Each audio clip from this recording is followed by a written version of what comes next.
Yada yada. And so now we made it up to the nuclear. Oh, that's Weather of mass destruction? I like Did you it. hear about like the buckets of uranium that were just like You know what? Come here. Come here. It's his birthday, be nice. Come here, Noah. Face him. that was so relevant Time's to this now. conversation. There. I'm gonna have you sit right there. Just have a seat right there for a little bit. It's the birthday season. No, I think the point is he's away from his food. Okay. So Noah, where were we? The buckets What's of your- uranium. Oh, we're on nuclear. We're on nuclear stuff, right? Right. So where were these buckets of uranium disappeared from? No, they were at they were at the Grand Canyon in like a closet on one of the visitor centers. Is this Broken Arrow? No, it was on NPR. NPR. Gotcha. One of those things that I don't spend any time on. Gotcha. Okay. So, yeah, so like everyone that went to that visitor center was exposed to like 200 times the normal radiation dose. Did you just pick out Noah's because you knew which one it was? To be honest with you, I don't know whose this is. It's very generic though.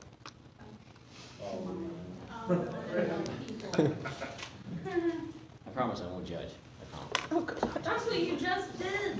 To be honest with you, I actually didn't read a single word that was on there. I was Hi, pretending like I judgment. did. I won't judge.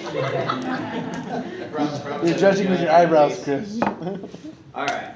So okay, so people were exposed to 200 times, and That is nuclear stuff. oh, I thought there was like something No. like they died like right then and there. Well, just think if you worked there, like how boned you would be. So do you think it was alpha, beta, or gamma rays that they were being absorbed to, that they were being exposed to? How boned you are. All of them. All of them. Well, I mean, some of them will penetrate just to your skin, some of them will penetrate through your skin, some of them will penetrate all the way through rock walls, concrete, steel. I'm gonna go with gamma. So they got gamma. So you think they got gamma-ized? Is gamma-ized a word? Gemini's? Where's Gemini's? the bone particle? So has anybody had any interaction with nuclear stuff? James? James, you've had like the most experience of any human being I know. And that's what, I know, you have all the vaccines. James is a safe person to be around, just so you know. Beta particles for sure, because we would go on tanks that had been taken out by the A-10s, and they used depleted uranium rounds, and so there would be radioactive particles all over them from where they just shredded tanks. A10 is a plane. And did you have meters on you at all? We had little badges to tell us, and they would fill up in about 5 minutes. They would turn colors. Yeah, you have the name of the badge? Name of the I don't meters? know, they were just given out. They Dorsey they meters? weren't Geiger counters. They were just little badges that we had. They were like, hey, these are your radiation badges. When it turns over to red, then you are. You've been in there for too long. You're dead. Yeah. Right? Dead. So you are allowed exposure to radiation and nuclear radiation and stuff like that, but you are limited. So like the more X-rays, the more CTs that you have, the less you are to be able to be exposed to in the long term, right? So that's why it used to be like, oh, hey, you broke your arm, blah, blah, blah, we're going to get an X-ray, and X-rays used to be just a very quick, like, hey, we're going to do it, and then they started realizing, oh, actually you have like a lifetime exposure that you actually have to start paying closer attention to because it increases the chances of cancer, right? So it's one of those things where with the different types of rays and exposures, shorter periods of time for the larger gamma stuff, right? So if you're exposed to stuff that's just alpha related, you think you can spend more time there? Yeah. Absolutely, right? Are you going to know if you're going into something what you're exposed to? Absolutely not, right? So hazmat actually has cool monitors that whenever there is some sort of exposure like this, they'll hand out the monitors, and then you'll walk in, and then it gives you the exposure, it gives you a time of the exposure, the amount of the exposure, and everything else. And they're like, hey, you have a 5-minute exposure time when it hits this level. So you're walking in, and all of a sudden it's like, beep, beep, beep, beep, beep. You're like, oh, okay, we got 5 minutes, we got to be in and out of here, right? So all of a sudden, what does that do to your thought process as you're going in? Speeds it up. Everything becomes quicker, right? What type of protection do you think you're going to have on these? If you're lucky. You, if lucky, you have a rubber suit. Right, so you may have one of the encapsulated suits that you're totally covered in, but most of the time you're just gonna be in turnouts, right? We're gonna be in turnouts, our normal PPE, maybe a gown, something like that, where you have this monitor, and they've made the determination that for the 5 minutes, your exposure to this is okay. For your Who lifetime? says that that's cool, right? Like, who wants to Let's do it. go and just be like, hey, let's do this, right? Yeah, you're only gonna get this much cancer this time, right? Hopefully you don't have any moles that are really bad, okay? So methods of protection, time, distance, and shielding. Obviously, the more time you have exposed to it, the greater the exposure is. The distance, the closer you are to the source, the worse off it is, right? And then shielding, all depends on if you have that lead suit that you are wearing And what time? for some of those things. So if there are large exposures, large bomb slash exposures where, does anybody know about how potassium, oh, Chad is on it, potassium iodine, how does that work, Chad? It's blocks off the lymph system, Okay, primarily what? primarily lymph nodes from absorbing radiation. Your thyroid, primarily blocks the thyroid, right? Basically, it takes every receptor in the thyroid and blocks it and avoids the ability for your thyroid to absorb the radiation and then spread that radiation out into the body, okay?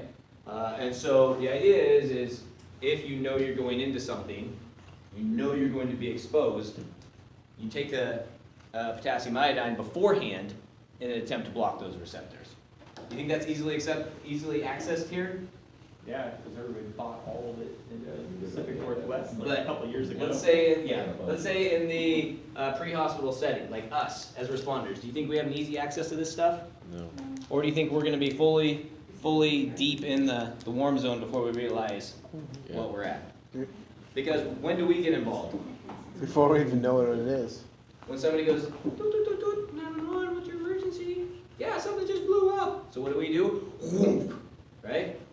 You guys saw the cool explosion the other day of the... Yeah. Yeah. The food cart. Dude, I was on that first in, right? You know what we got dispatched to? Explosion. Transformer blew up. Yeah, so we're just cruising along, and for some reason the chief was just like, hey, I'm gonna go with you guys. I'm like, oh, cool. And it's like, I'm cruising up there, and I come around the corner, I'm just like, stop. And the engineer's like, "Perch," and there's stuff all over the roadway. I'm like, that's bigger than a transformer. I'm like, what? I'm just like, all right, let's creep forward. So I creep forward, just enough so I could see. I was just like, and stop right here. And he keeps screaming like, stop. Well, you can still see the propane tank still, we're off gassing. You can see the propane still spewing out, right? With the flat level puck chicken place, right? Crazy. So Yeah. like, it's right there next to Oakshire. Well, all the taps facing the west side, it blew open. So this is an outward swinging door, right? So the puck chicken place is right here. It blows up and blew this completely open. Like it was sitting halfway ajar because it blew the lock and everything off it. It was not. In the building of Oakshire, it opened up every tap that was facing the west wall. So what do? We walk in there. Have a beer. The funniest thing was there's another engine there who's a buddy of mine.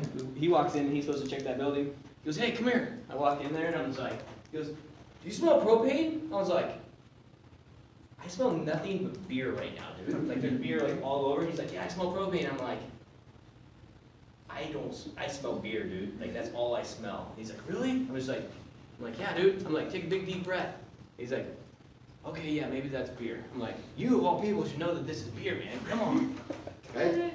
So, yeah, so like you don't know what you're responding on. This could have been a nuclear explosion that somebody dropped off some sort of dirty bomb that we come around the corner and surprise, surprise, now we're there, right? And so this is where you isolate, deny entry, try and identify, and figure out what you're on, right? But we don't have that, most of the time, we're not going to have that time where, hey, we have the ability to, hey, you're going to respond on this nuclear explosion here at this location. And so, yeah, good luck. Pop these right? pills real quick. Yeah, pop the pills on your way there. And just at what point did anybody in your company rule out radiation? Never. Even when I walked up there, turned the propane tank off, and then pulled the propane tanks away from everything, I wasn't thinking nuclear, I was just like, oh, I found the problem, right? That's how we do, we're problem solvers, we fix the problem. Universal causes. But then what we did, after we remove the immediate hazard, what do? We finish checking, and I'm like, please don't let there be a body in here, please don't let there be a body in here, because I mean, it was, and then we're picking up cash all over the place because the till had exploded. That was the funnest part. Because I mean, then of course, what are we doing? Once we know everybody's safe, Have what fun. do? We joke about everything, right? It's like we got beer, we got money. It's like raw chicken everywhere. We're like walking in this raw chicken slop, and we're just like, It didn't cook in the explosion? yeah, no, flash it's cooking? totally raw. Flash cooking. Okay. Does hazmat carry the potassium iodide? Yes, yeah, so that's the thing. So, cool thing is we have a regional hazmat team here locally that are an amazing resource for any department around this area. They're quick, they're always accessible, there's always somebody available. The phone number will always be routed to someone, so for volunteer agencies, they can always quick track right to a hazmat team. So, it's pretty slick, okay? All right, so possible scenarios we're gonna go on. Nuclear power plant incident. Do we have one of those local? No. Valves. Corvallis, I What does think. Corvallis have? They have a nuclear reactor. Yeah. They do, and what do they do up there? Science. What do they study? Is it energy? Yeah. Right. And so the funny thing is so when you Google like nuclear power plants and nuclear stuff in Oregon, it doesn't say anything about the Corvallis one until you type in nuclear power plant Corvallis, Oregon. Then boom, then Oh, by the it'll way. give you all the details about it and how they study nuclear stuff up there. I'm just like, oh, we're just gonna blow up I think- Corvallis. Perfect. So my dad works for nuclear power plants, and he, So your first person, Brand? if a bomb goes off on your campus, yeah. don't let Allie fail. His reasoning is because most of the power plants, if they're public domain, they'll be power plants, but if they're research-based, then they don't need to be put on, like. On the grid, Yeah, they don't have to be notified, they don't have to have an MSDS, they don't have to, they can be just totally top secret. I guess so, that was his Secret. reasoning. Deep state. What's Like you guys know about underneath U of O, right? Now we do. Cadaver lab? The cadaver lab.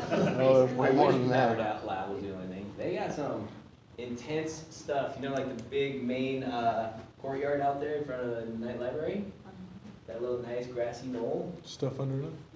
I mean, if things go bad, I'm not gonna be sitting on the grassy knoll, right? There's all kinds of good stuff Is down it there. like a series of tunnels or something? There are lots of tunnels out there. They do some serious, and it's underground because it can't have any sort of vibration, can't have any sort of extra stimuli underneath there because it's not good stuff. It's not totally known to the entire department what all is down there. Okay, you just made me think like zombie apocalypse. It could be, especially with the morgue down there, they might just be bringing zombies back to life and like testing things, right? All right, so But only chiefs can carry sign, okay. What's gonna happen when Eugene has an earthquake? Yeah. well, Eugene's just gonna implode, and I'm gonna end up with riverfront or oceanfront property. That's what I'm excited for. Badger Mountain's gonna fall off. Right there's gonna be maybe it'll be a little closer, and then I'm gonna have oceanfront. Booyah! Beach. I just wish it was more water. You just need a better wetsuit. Hey, high school, I used to go out boogie board all the time. Now I think about my kids boogie board. I'm just like, no, like you're gonna drown. I know you're gonna get sucked out into the ocean and drown. I know it's gonna happen. Right? So we really don't have a lot of exposure to large power plants like this. There's Hanford as well. So you guys saw about like when the tsunami came through, the Japanese tsunami that affected their nuclear power plants. That's still just dumping radiation. Yeah, I mean, it's like a constant flow of radiation out there, right? So, there are those types of potentials if you end up like traveling, being a traveling paramedic, where you're doing like disaster relief and stuff like that, you have that potential to get involved with large scale incidents like that, okay? Oh, the nuclear weapon. Who has nuclear weapons? South Korea right now. It's only South Korea or North Korea? Or North Korea, Who really whatever knows? that is. Right? So is this something, a legitimate fear of the world? Yeah, some of all fears. Oh. Right? Gosh, what was I watching yesterday that they were dropping it? Criminal Yeah, see how I did that? Mark, filter, Kris, filter, yes. Mark, filter, no. Tim. All right, okay, improvised, small scale things. Are these easy? Easy to obtain, easy to make, easy to send out into the world? Didn't a 14-year-old just make one of these So the recently? answer is yes. Yeah. Good, good. 14-year-old can, but North Korea can't. Right. Oh, no, they can do that. They can do big ones, so it's big versus small scale, right? Like if you have access to a, how much did you say? A couple of gallons It was like a couple buckets. A couple buckets. So you got a couple buckets of something nuclear, put it in a little improvised explosive device, send it out at the Eugene Marathon, and boom, right? Dirty bomb. These are, the thing that you remember about these aren't nuclear bombs that people are blowing up the nuclear reaction. These are radiative items they were trying to spread all over the place by using a conventional explosive. So you guys know that we're getting the Worlds in 2021, right? So you know when we had the Olympic trials here 2 years ago, 3 years ago? Maybe it's even 4 now. When we had the big track meet, right? So they bring in all kinds of crazy sniffers and stuff like that, right? Sniffers. Bomb Machines. sniffers. Machines. Yeah. And so hazmat team's directly involved with that. And they have these dorsimeters that go out and they get radiation hits, right? So they're getting a global hit on Hayward Field. Is that a concern? What's underneath a Hayward Field? Yeah. No, it's like as the event is going on, their monitors start triggering. It triggered as somebody had walked through, so you walk through the metal detectors, right? They're not just metal detectors, hint, hint. So you can't get through with the nuclear stuff, radiation stuff, right? So somebody goes through the detectors, and they get a hit. They have a section of stands that they like. Poof, somebody in this has some sort of nuclear radiation thing going on. So what do? They take an individual pack, and they're walking around underneath the bleachers going, and they're right underneath somebody. And they're A like, kid's okay. burrito. Kids. Right? So they found the source. Right? So well, then what do? Tackle 'em. Exactly. Yeah, tackle. Down they go, right? Boom. Cut it out. Yeah. Person immediately stuck down, right? And so what they do is they go up and they talk to the individual. They have them come down, have a chat, right? You know, it looks like a big deal because you have Homeland Security, you have hazmat team, and you have everybody kind of stand back going, "Doo, doo, doo, doo, doo, doo, doo, doo, doo." Stop right there. Well, after talking with him, he was a prostate cancer person and just had the pellets placed. Nice job, Cody. And so he was giving off radiation, but it was enough that the radiation monitors can pick up on any amounts of radiation, right? And so they were able to track it and be like, okay, this is what's going on here. It's like, okay, this guy's a clean bill of health, boom, send him on his way. Well, Wow. Send him on his way. But if he's putting off that kind of radiation, right? He's sitting next to a bunch of people in the stands. Are they absorbing any of that radiation? Oh, yeah. they're getting the gamma. Oh, they're getting the full gamma all the way through everything? Or do you think it'd be more of an alpha or It's not probably gonna be closer alpha, to an because alpha. it's inside of it, right? right? So it's got to make it through them. And then the beta only goes through like a couple inches, right? So he'd like contain the beta, so it'd just be the gamma. Possibly, yes. Once again, see Mark, boom. Fight in the sky.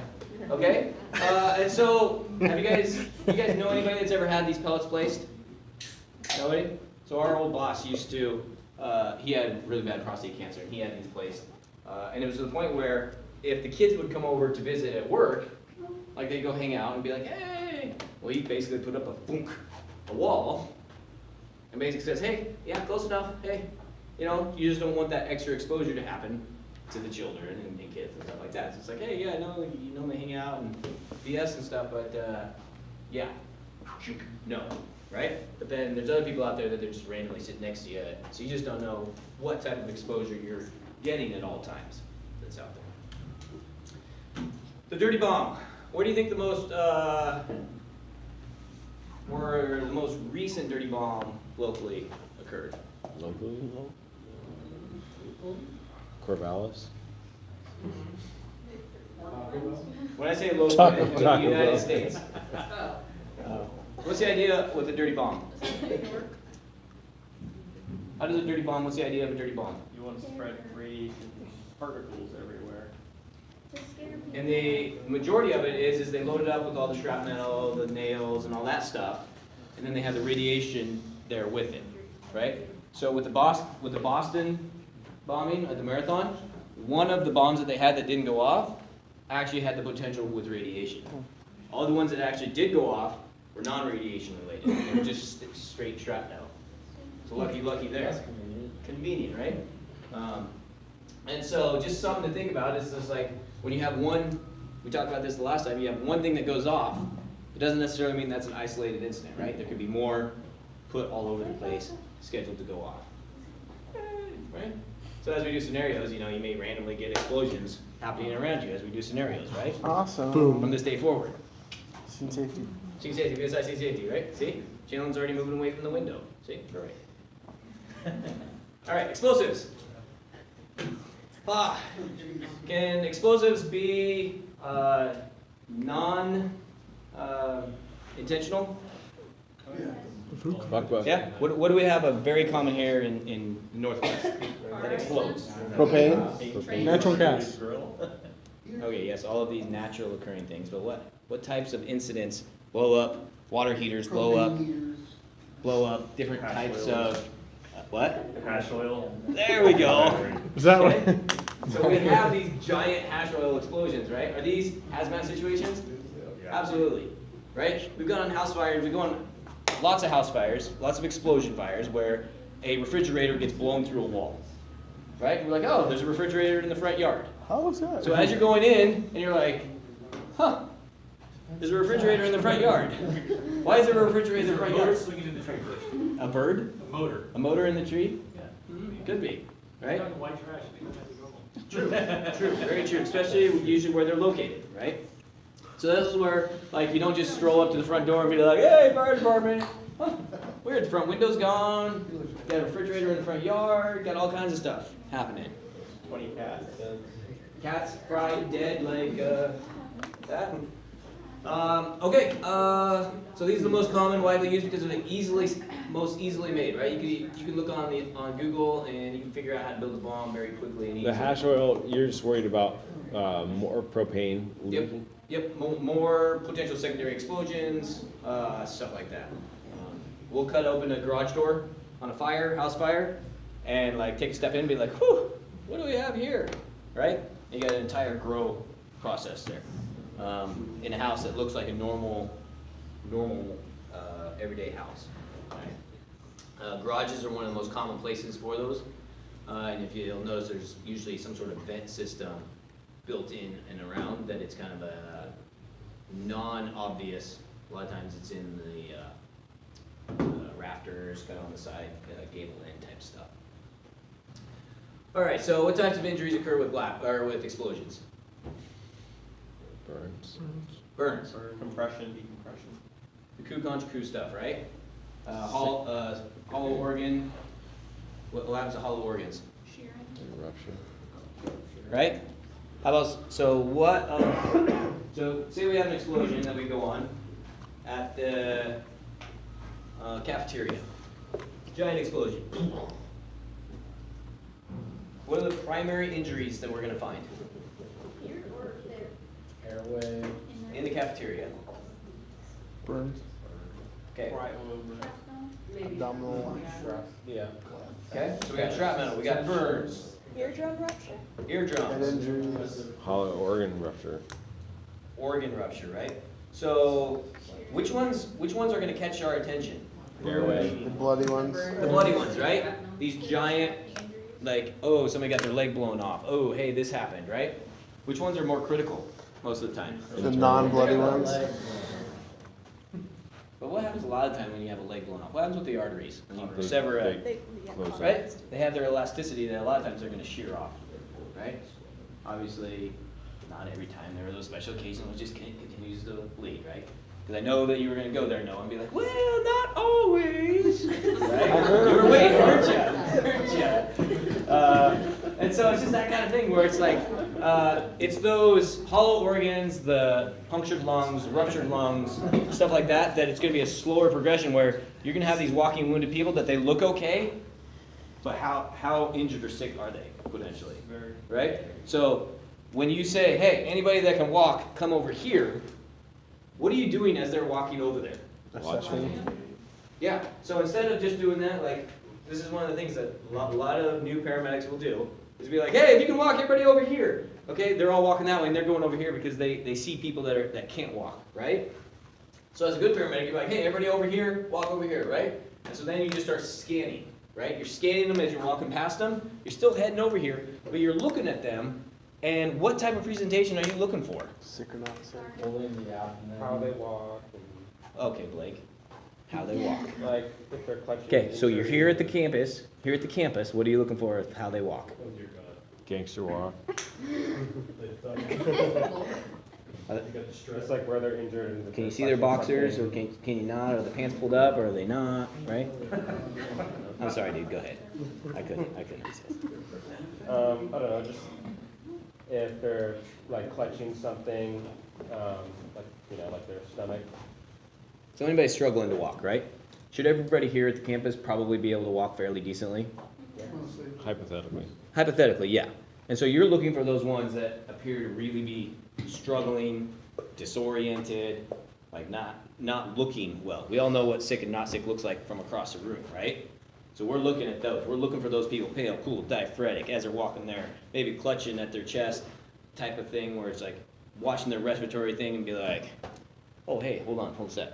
Take 2 seconds to just you're kind of doing a little bit closer detailed check on them, right? And then be like, okay, got this person here, hey, team them up with somebody, right? Grab another person that looks totally fine and be like, hey, I need you to watch this person. And then move on, right? They're gonna be like, what do I watch it for? It's like, hey, if they die on you, let somebody know, right? But because like with 100 people, you're not gonna be able to individually go through every single person. And so that's what you do, is you grab somebody, you assign them and be like, hey, it's your responsibility to pay attention to this person, okay? If they start to die on you, or if they start to become altered or unconscious or anything like that, you have to let somebody know. Because we're just doing our first triage, right? Greens are over here, walking wounded are over here. They're gonna get looked at, somebody's gonna have to look at them at some point, right? And so it's that constant reevaluation, kind of like how we were reevaluating. How often do we go on pipe bombs or suspicious packages or stuff like that here in town? Probably Did you guys see the crazy one over off, I want to say it was like Jepson Acres? The rocking chair? What? Dude, that thing was sketch. Like it legitimately looked like a trigger, so like there's a rocking chair on the sidewalk, right? Up underneath the rocking chair was some sort of device that was hooked on with a spring so that if you sat in the rocking chair, it would make this thing, it looked like it would make it go off, right? And it was nothing, but it legitimately looked like it was designed for this thing. Like, it's like, because, I mean, what do kids do when they see a chair?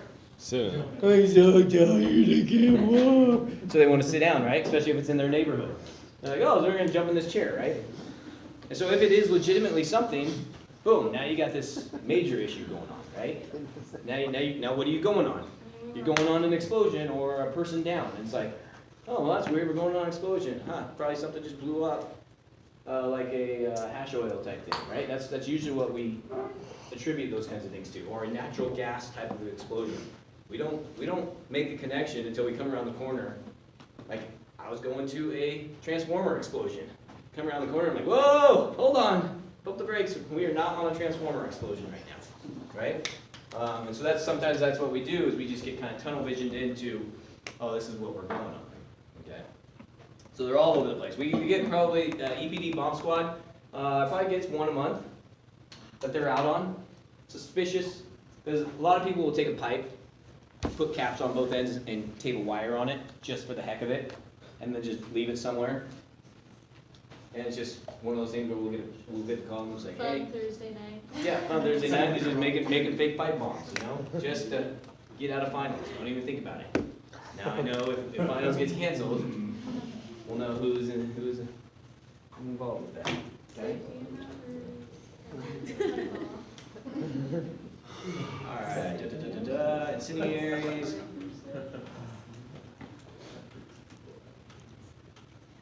Okay, we kind of covered all these things, right? Yeah.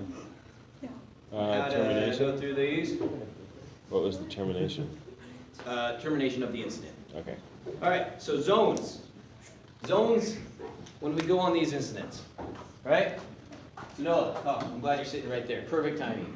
So draw me up there, Noah, a bus. I need a bus that's not gonna back over you. Okay? Like, it's not that hard to draw a bus, dude. It doesn't have to be perfect. It's a bus. Why isn't it yellow? Whoa! Pretty decent Whoa, bus. tough guy. I don't even know Maybe you need some ketamine. Ketamine, how much ketamine do you get, Mark? Why are they house windows? I give him a 4 full milligrams. Don't forget, Okay, do 4 milligrams. You didn't specify the use of the Just go bus. 80 times. Come on now. Okay, here we 80 go. times 4. Okay, so we got our bus So here, right? We're 324 gonna say that somebody total. called in some sort of suspicious backpack in the bus. Okay? You got your backpack there, right? So then we create our hot zone, warm zone, and cold zone. Okay? Hot zone is gonna be immediately around. Okay? This is our hot zone. Who goes in the hot zone? Only techs. Huh? Techs, technicians. Are we in a hazmat situation right now? Not We yet. don't Is, know is, yet. is the bomb squad a hazmat technician? No, So, but you said only techs can go there. it's true. So now what? Now Well, I'm not going near there. Right. So you're not going to- so what, our job is to do what? Stop. Identify the hot zones, right? Oh, shit. We're there to identify the hot zones. We're there to identify the warm zones. And, oh, I need another color. Oh, there we go. Should have been different colors, but hey. And we got our cold zone. Where's cold red? I know, that's why I said I should have had a different color. Should have been, right? So it's our job to identify these, and what do we use to identify these? Not colors. The ERG, right? Go back to the emergency response guide, little yellow book. It's updated every 4 years, give or take. ERG, Emergency response. emergency response guidebook. Okay? So you go in there, you look, and you determine the hot zone, right? We're like, oh, hey, you guys all know the rule of thumb, right? If you Rule can, of thumb is if you can see it You're behind too your close. thumb, you're too close. This is why we carry binoculars, right? Yeah, makes total sense, right? So like for me, I like more of this thing and be like, yep, okay, try and stay as far away as possible. But if you're going like this, how easy is it to identify? When are we gonna recognize that we're When you're in the where hot zone zone. is? Like Probably when it's too late. And you're like, oh, like I need usually, the back there. so we're going on something, let's just say like we're going, let's say it wasn't a suspicious package, right? Let's just say we're going on something smoking, right? Smoking from underneath the seat. So what are we gonna do? We're gonna roll up, probably gonna park probably right here, because the door is right here, right? Depending on what we see as we come up to it, right? Maybe we'll pull past it, maybe we'll be over here, maybe we'll hold short. Who knows, right? But we're gonna get on here and be like, oh, we got something smoking on here. We're thinking something's on fire. So what are we gonna do? Whoop, we're gonna get on here, we're gonna walk in there, right? It's at this point when we realize, huh, Oh shit. oh, son of a bee, we're too close. Too close, right? They might have been on any incidents where you're like, oh, too close. Yeah. Been there, done that. Had a tanker go over the embankment, right? We just went on an MVA. We had no idea what was going on. 4 o'clock in the morning, and then tanker and a trailer over the embankment, actively spewing not diesel but gasoline. We pull up, park right on the edge, not knowing what we're there for. We're like, hop out. We're like, whew, man, that's strong. I'm like, that smells like fuel. And they're like, hey, yeah, there's a tanker over the embankment right here, like 50 feet from us. Take the flashlight, go whoop, and you can see the fuel just spewing out of it. Too close? Too close. With a combustible engine running, somebody grabbing a flare like this, getting ready to strike it. Too close? Yeah. Yeah, way too close, right? And so it's one of those moments where you're just like, hold everything, we're changing our whole strategy. We don't know if anybody's down there. Did you back up the engine or did you just turn it off? We left that one there. It just, everything goes off. It was 100% LEL. So 100%. So it was actually too rich. It was too rich of a smell for it to actually ignite. There's too much gas. What about when you're driving up? You We should have hit that Yeah. spot at some point through it, right? So it took roughly 2.5 days to off gas all of the tanker and everything. But it's that point where you're like, oh, we are now too close, right? So now you have to back out and start your So for zones. the thing you went on that blew up, did you guys get there and be like, oh crap, and then back up and call hazmat, or did you just like go in? Is propane a hazard? Is propane a hazmat I situation? didn't know it was propane though. No, we can see it. So that's what, like, as we pulled up, we got to that point where we're like, "Erch." I'm like, stop. And I stopped, and I could see the propane tank off gassing, right? so you knew the cause. So, no, Propane's we didn't know the cause. We knew we had this hazard. Right. Wait, propane's not, but gasoline. It's not a hazardous material type of event yet, right? So it's all based on quantity. Anything over 42 gallons, then it becomes a hazmat situation, right? So if a car's upside down dumping gasoline, it's not a hazmat situation. I mean, maybe if you have like a double tank, large, old school Ford type thing, right? Or something that has fuel tanks, multiple fuel tanks on it. But those are things that we can mitigate within the fire service without having to do any additional hazmat stuff. So where are you gonna hang out? Hot, warm, or cold? Cool. Warm. I don't know, you tell me, hot, warm, or cold? It's on your operation level. So if you're on the ambulance, where are you gonna be? Cold. Okay, so that's where you always just assume that in here, you're always coming in on the ambulance, right? So you're gonna be on the cold, why wouldn't you be in the warm? You're not doing anything Because yet. you need to take care of people. So who goes into the warm zone? People that are preparing to go to the hot zone or helping them or whatever. So where on our zones does decon take place? In the warm zone. Well, between warm and hot. Oh, there we go. Good, can you draw that up there for me, Levi, so everybody can see it?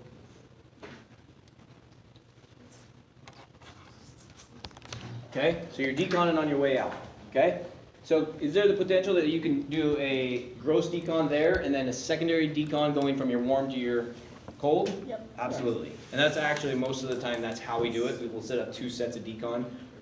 One with a quick gross decon, getting the person, because can you start some initial treatment in the warm zone if you need to? Yeah. Can you do it in the hot zone? Nah. Usually it's a immediate rescue out of the hot zone, get them high hazard. This is a high hazard situation where it's like they're there, boom, you get them to that safe zone. You're not doing any assessment or anything. You're walking in, you're grabbing onto them, and you're bailing, right? Kind of like what Josh left Noah, right? Like I was in my rescue mode, and Josh was in his I gotta get to the cold zone, right? He's like, I'm too hot, I'm sweating already. I gotta get out of here, right? And so that's what our goal is. Is our goal is to be in one of these 2 positions, depending on our level, on where we start our treatment for these. All right. So different types of suits that you could potentially be put into, depending on your level. Right. These are fun when you guys get involved with your departments with mass scale hazmat situations, stuff like that. Don't volunteer to be patients in these, because how do people get deconned? Water. Goes down. Cold water. water, right? Because you probably have a bad engineer that doesn't know how to heat the water up in the pump before you get hosed down with it, right? That's a thing?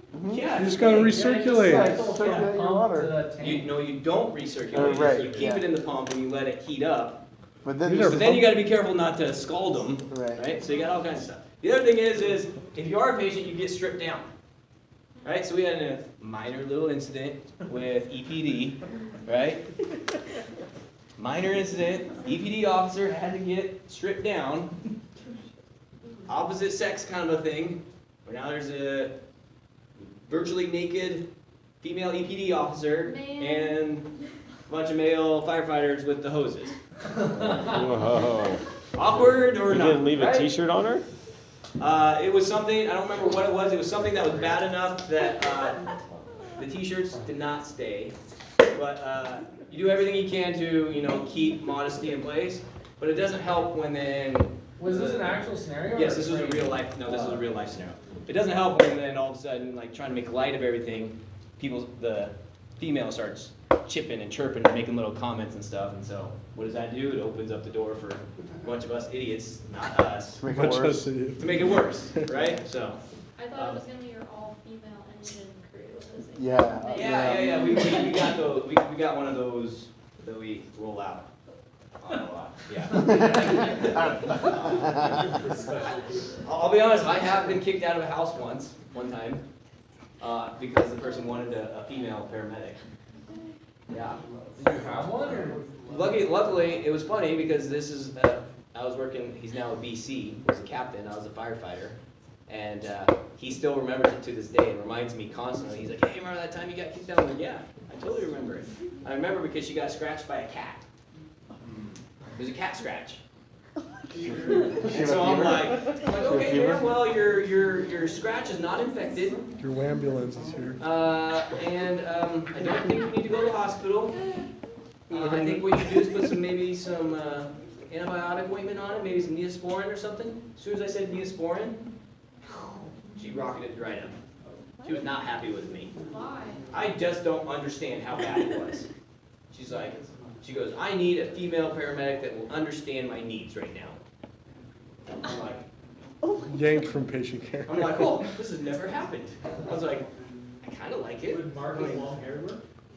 I don't think so. She was very, very demanding. But luckily, for the first time, we had, it was somebody that just happened to be working overtime. We had a female engineer.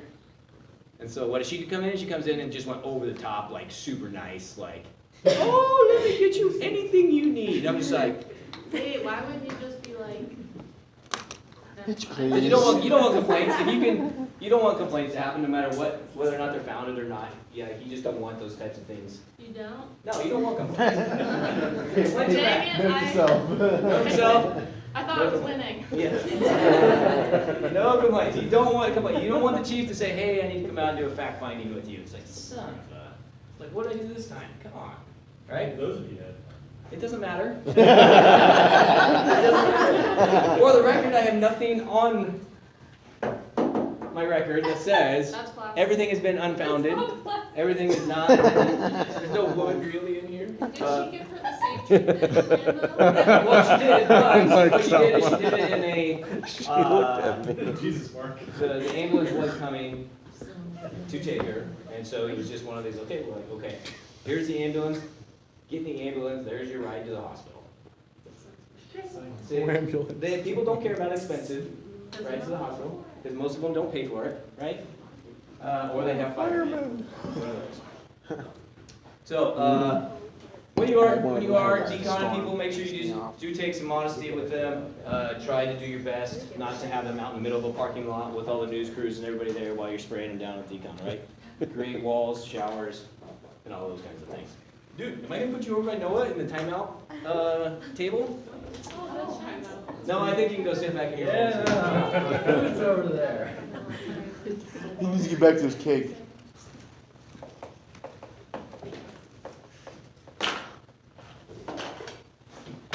So this is the type of thing, this is kind of a gross decon. What do you do with all this spray that's ending up everywhere? Catch it. Contain it, right? What do you contain it in? That's not contained? Look at this hose. This hose can contain it, Sure, why not?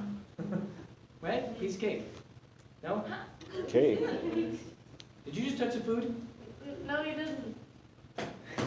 Who's?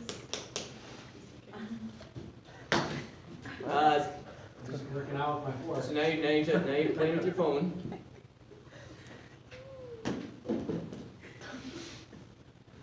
Hey, happy birthday.